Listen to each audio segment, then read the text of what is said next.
आतंकवाद के खिलाफ भारत और सऊदी अरब के बीच एक ऐतिहासिक समझौता हुआ। यह समझौता भारत की खुफिया एजेंसी रॉ यानी रिसर्च एंड एनालिसिस विंग और सऊदी अरब के बीच हुआ।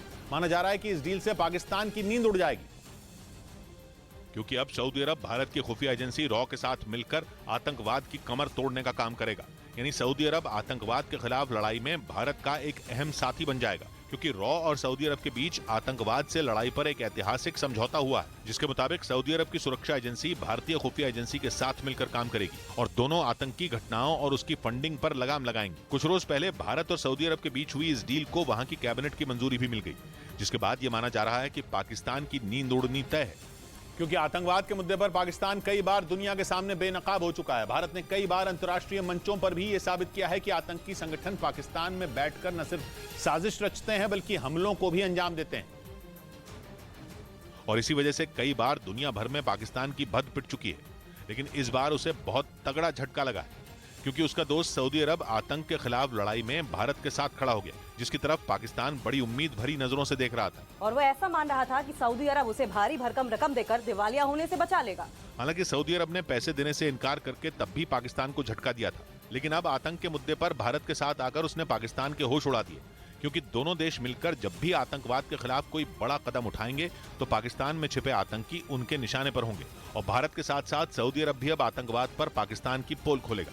इधर मुंबई में तंत्र मंत्र के जरिए बच्चे को मारने की धमकी देने के आरोप में पुलिस ने एक आदमी को गिरफ्तार कर लिया, क्योंकि आरोप है कि वो आदमी तंत्र मंत्र के जरिए पड़ोसी के इकलौते बच्चे को मारने की योजना बना रहा था, जिसका सीसीटीवी वीडियो भी सामने आया। उसमें एक आदमी घर के सामने कुछ करता दिखा। पुलिस के मुताबिक ये वही आदमी है जो बच्चे को मारने का प्लान बना रहा था। वो लकड़ी के ऊपर ये लिखा हुआ है कि एक ही लड़का है, ओपी ऊपर जाएगा। पुलिस ने इस मामले में आरोपी के खिलाफ केस दर्ज कर गिरफ्तार कर लिया और उससे पूछताछ शुरू कर दी।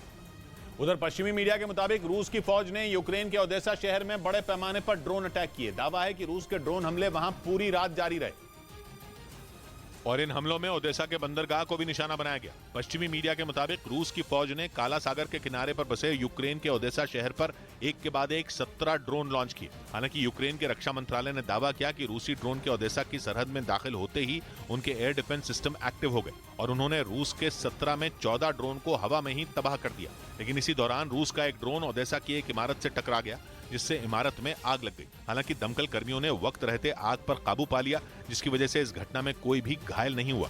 इस बीच यूक्रेन में पुतिन के कब्जे वाले मेलिटोपोल में रूस के एक अधिकारी की कार में धमाका हो गया। इस विस्फोट में वो बुरी तरह घायल हो गए और उनकी कार के परखचे उड़ गए, जिसका एक वीडियो रूस की ओर से जारी किया गया, जिसमें सड़क पर काफी दूर तक मलबा बिखरा नजर आया और विस्फोट की वजह से कार के दरवाजे टूटे दिखे। बताया गया कि धमाका इतना तेज था कि इसकी आवाज काफी दूर तक सुनाई दी, जिसके बाद रूस की जांच एजेंसी के लोग वहां पहुंचे और पुतिन के करीबी अधिकारी मक्सिम जुबरेव को गंभीर हालत में अस्पताल भेजा। थोड़ी देर बाद इस धमाके की जिम्मेदारी मेलिटोपोल में यूक्रेन की सेना के साथ मिलकर काम करने वाले एक संगठन ने ली।